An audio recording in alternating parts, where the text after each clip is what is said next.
Hi, everyone, and welcome to Sustainalog, a candid and a heartfelt webinar series that takes you into the mind and the hearts of sustainability leaders like the one I'm about to speak to. Each of these episodes features intimate conversations with visionary leaders like today's one and only Carolina Obregon, who is going to be sharing with us her personal journey towards environmental and fashion sustainability and sustainability in fashion leadership, her career and how she transitioned into sustainability, but also what are the victories and the setbacks that she fought in the name of sustainability and the future of our people and planet. So in other words, it's a conversation where there's no greenwashing, no corporate jargon, just authentic stories from change makers who are leading the global sustainability transformation. So without further ado, hi Carolina, how are you? Hi Jihan, thank you so much for this invitation. Can you please introduce yourself to our listeners and viewers? I am Carolina Obregon. I'm currently assistant professor and associate director at Parsons School of Design under the New School here in New York City. I have a background in fashion design. I studied here at Parsons a long time ago in the 20th century. And I also have a master's in sustainable design and creative sustainability from Aalto University in Finland. I am actually Colombian, but I kind of grew up part of my life here in the United States, in California, in New York. So I consider myself kind of a citizen of many places. Carolina, I know that you are extremely passionate about sustainability. And as you've just mentioned, you are well-versed in sustainable branding, sustainable fashion. What motivates you to stay committed to your vision and purpose? Well, I'll tell you a little bit about my background and how I got here. I worked in the fashion industry in New York City for 10 years. I had my own brand where I designed handbags and worked with a community in Mexico. And one thing that I found very disheartening is how the processes and how people were treated. This was back in the 90s, beginning of the 2000s, where we really didn't have a understanding of the supply chain. And I kind of got disenchanted. I went back to Colombia, kind of trying to find my roots, trying to find my background. I was there for 4 years. In 2008, I went to Los Angeles and I stayed there for 2 years. And I also was trying to find something that had to do with sustainability. I didn't know what it was. My sister was living in Finland and Helsinki.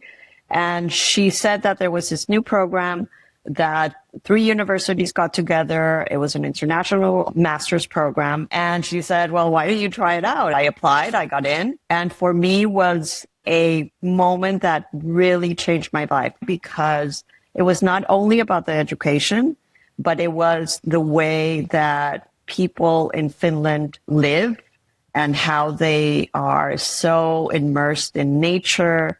They have a respect for the other human being, for the immigrant. It was just a very aha moment for me. I was able to meet a lot of theorists and academics and professionals that worked in sustainability. And this is 2010, 2012. So sustainable fashion wasn't really something that people were looking into. But Kate Fletcher came out with a book in 2008 that is called Design Journeys. And I started to do my thesis research in sustainable fashion, and I was able to contact her. I also started to speak to people that were not fashion designers, but were working in sustainability in different areas in technology. And it was kind of an aha moment as well, because it was not only about working with designers, but understanding people from other disciplines. So I went back to Colombia. I was hired to design a undergraduate sustainable fashion program, which was one of the first ones in Latin America. That was an amazing moment in my life because sustainable fashion was not something that in Colombia people were talking about or understood. Not because of Colombia, I think in the world itself.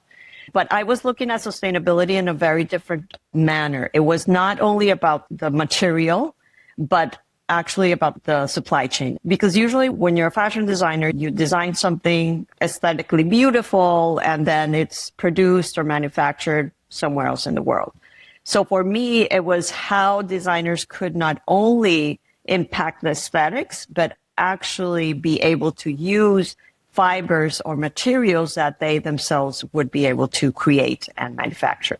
So that was just a way to look at sustainable fashion, that you do have an impact and you do have a way to control those impacts, that those impacts are less negative, because you're never going to have a sustainable fashion brand that is 100%. That's green wishing, right? I love that. Green wishing. Yeah, you're wishing into something that's, at the end, it's not going to have that 100% result. You can actually do things from the extraction and design systems within the system itself that at the end, you're going to have a more sustainable fashion garment, but it's not going to be 100% because you have to give and take. When the young generation come to you in your classes and you could see the pessimism in the way they look at this world and how they're blaming us because we are the generation who are polluting this world. How do you handle that? What do you say to them? Well, my experience, I've had the fortune to work with so many different students from different parts of the world, and starting my academic career in Colombia and working at this university, Jorge Tadeo Lozano, that I just mentioned. And then I worked at another university, Universidad de los Andes, where students were just thirsty of creating something innovative, something that is sustainable, that is really understanding the community. Okay. Because it's a country that hasn't had many opportunities in fashion, and there's a renaissance in fashion at the moment in Colombia. But students understood or understand that they do have a say in fashion, that they can make a difference specifically with the communities that they can work with and with the materials and fibers from the country itself. So I think that students have a positive outlook and have hope, or the ones that I have encountered. I've been lucky in that respect. Yes, I do see in New York and at Parsons, definitely there's a moment right now that we're having in the United States. And if we would have spoken back in, I don't know, in February, things would have been different. But there is a very impactful moment that is happening for international students, for people that are immigrants like myself. So I think that there's a collective worry. And yes, sustainability is something that is top of mind for many young people because they don't see those solutions coming as quickly as we would have wanted. But what I try to do, and with the classes that I teach, Sustainable Systems, which is a first-year foundation course, I see all kinds of different types of sustainability, not only in fashion, but in architecture, photography, and the arts. So they do come with wide-eyed, they want to learn, they want to make a difference. And I think that for me, is latching on that, on making that difference. Because imagine taking you on a class where you're just doom and gloom. And I know the world can be heavy, and at this moment it's heavy, but I try to bring hope, because then why are we here, right? But that's the thing. Without hope, we can't survive. Last week, I attended a workshop on circular economy, and it was a 3.5-hour interactive game that you play with 14 other people. And together you have to build a picture of how a linear economy looks like and how this linear economy can then be transformed into a circular economy. And it was mind-blowing. I have to admit, I've been in this field for a while now, but for me, circular economies has always been an enigma, because if you're not in the field, you really can't understand what exactly it entails. It's all good and well to report on it, but when you're in the field, you know best. But one of the participants, however, she was filled with misery. She was filled with sadness, and you could see it in her face. And we said to her, what is wrong? And she said, I have eco-anxiety. And frankly speaking, I don't know if I want to live anymore. And for me, that just broke my heart. We all came around her and we said, listen, we have nothing but hope. and actions and collaboration. We have to collaborate. So how about take a step back rather than being upset, and anxious? Let's all sit together now and think, okay, what would be the first actions we're going to be doing to change the way we are living? And that would have an impact. But yeah, I absolutely agree with you. Hope is definitely the key. We have nothing but hope at this moment of time. Well, okay, so that brings me nicely then into my next question. In the fashion sustainability world, there are solutions like e-biodye, for example. Can you walk us through what these solutions are? What do they mean? E-biodye is a bacterial-based dye. So it's biodesigned. So biodesign is a discipline, a nascent discipline that combines biology and design. So a living organism is a bacteria, a protein. Something that you probably have heard of is kombucha. So SCOBY is actually a living organism. You have to feed it and it grows. And then that growth, you can take it out of the medium and then create a material. So a material that is biodegradable. So that would be a biodesigned material that you use a living organism to create, in that case, a material. I was always really interested in looking for an alternative to chemical dyeing. In the textile industry and in the fashion industry, textile dyeing is probably one of the most impactful processes that we have in the fashion industry because there's a lot of chemicals that are used to be able to obtain these amazing, beautiful colors that we use on our clothing. And so natural dyes are an alternative, but what happens with natural dyes is that they're not consistent. There's a very small amount of colors that you can create with a natural dye.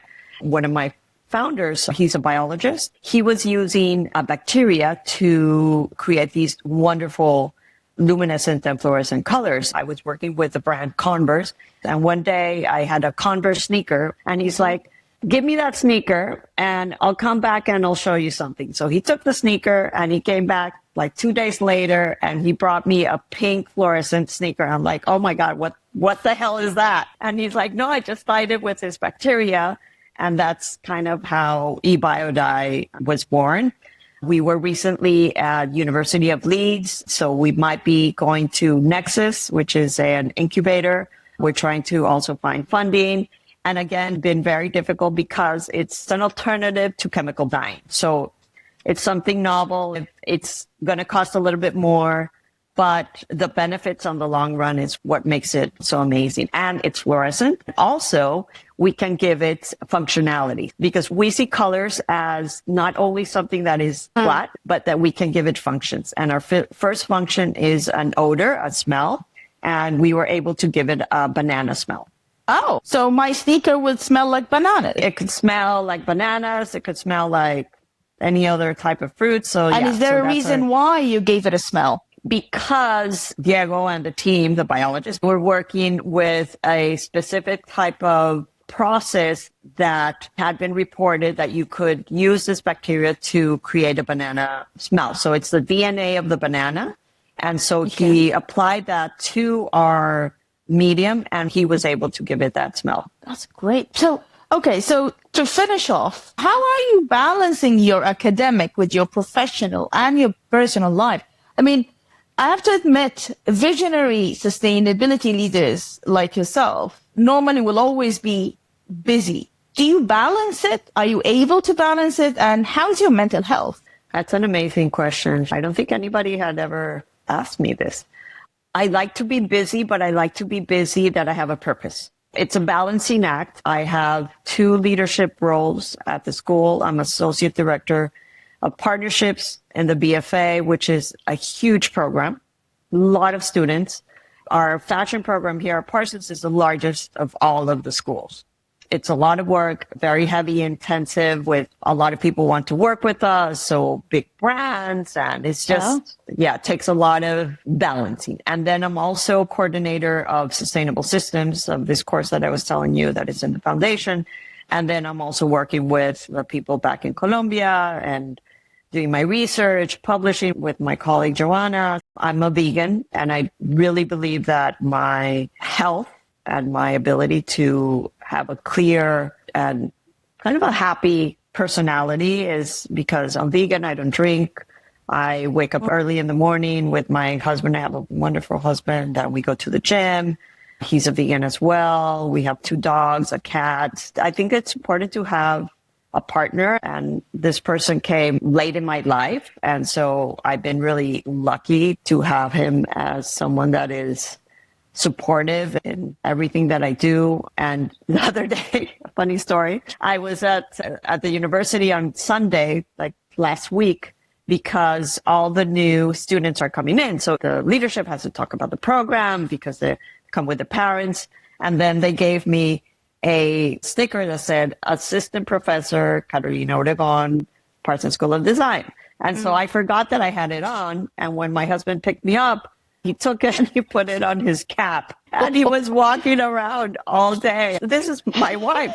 She's an assistant professor. Like, oh my God. He's like, I'm so proud of you. I just want to tell everybody. That's so sweet. So I guess your secret is having the right partner and basically having the right foundation back home. So I guess home is the most important part. And without having a stable and an understanding part, I don't think anyone can survive, basically. And I think that because he came to my life in 2017 and it was late, I had never had a relationship that I had been supported in that way. So for me, it has to be that balance. You can't be 24/7 work, work, work. I mean, I love what I do and I really love to make a difference with students. I was invited last year to be a judge at this competition back in Bogota. And there were 3 students and they're like, I took your sustainability class and you changed my life. And that was, for me, it's just the best gift.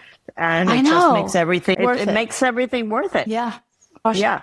I love it when someone does that. I cry every time someone says things like that to me. I just tear up and I say, you know what? Thank you for giving me a reason to keep doing what I'm doing, you know? Absolutely. If someone wanted to reach out to you, Carolina, what is the best social media platform that they can get in touch with you? LinkedIn. Okay. They can find me by my name and just write a message and I'll be happy to connect. If I don't connect right away, it's because I probably haven't seen it. And so just send me a LinkedIn message and I'll definitely respond. Great. Thank you. Thank you so much. Thank you. Bye.